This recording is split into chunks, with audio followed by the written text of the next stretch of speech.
Écoutez, les enjeux territoriaux du Vendômois, ils ne sont pas particuliers à Vendôme, mais néanmoins quand même il y a une particularité, c'est que le Vendômois a une population vieillissante, donc nous avons intérêt à faire arriver des jeunes ménages, des jeunes salariés, donc l'emploi.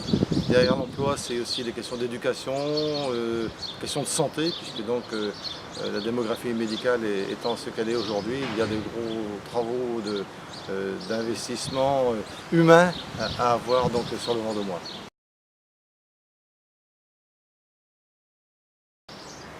Le transport doit être pris dans sa globalité, c'est-à-dire que quand on parle de transport, il y a aussi bien les marchandises que les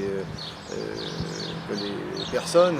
Et nous avons la chance dans le Vendômois d'avoir 2 lignes ferroviaires, une ligne TGV et une ligne pour le fret. Et ce sont des transports vertueux. Et c'est pour ça que je souhaite qu'on ait des investissements importants dans ce secteur et que le service public joue vraiment son rôle. Nous avons aussi une opportunité qui est un petit peu plus éloignée de nous, qui est l'autoroute, et une étude sérieuse de nouvelles sorties d'autoroute donc est à faire. Et j'ajouterai en ce qui concerne les entreprises, pour toutes les entreprises, d'ici 2018, des plans de déplacement pour les entreprises donc, devront voir le jour, et c'est quelque chose d'extrêmement important puisque donc, ça permettra d'optimiser les transports intra-entreprises mais aussi les transports domicile-travail des salariés. Alors les savoir-faire concernent aussi bien l'entreprise que les salariés, puisque donc la formation des salariés contribue au savoir-faire de l'entreprise et en ce qui concerne les techniques dans l'entreprise, elles sont aussi passées d'une génération sur l'autre. Donc nous avons énormément de possibilités, puisque donc, le Vendômois a une grande diversité d'entreprises. Néanmoins, il faut conserver les salariés en poste et faire évoluer professionnellement.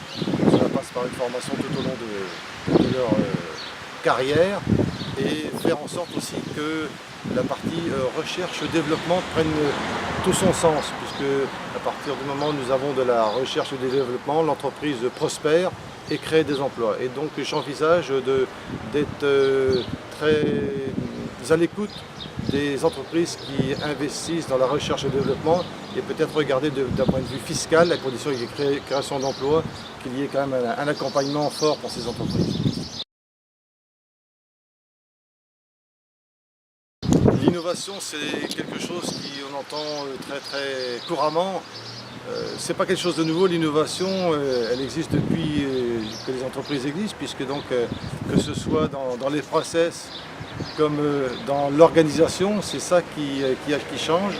Ce qui apparaît aujourd'hui, c'est que le numérique prend une grande place, et donc cela nécessite aussi, je parlais à l'instant de la formation, donc à la fois une formation des personnels et prendre en compte aussi ce qu'apporte l'innovation. L'innovation peut être aussi extrêmement intéressante puisqu'un certain nombre d'entreprises créent des produits beaucoup plus éco-responsables. Il y a lieu de les reconnaître et sans doute aussi le voir en ce qui concerne la partie fiscalité des entreprises qui sont innovantes de ce côté-là.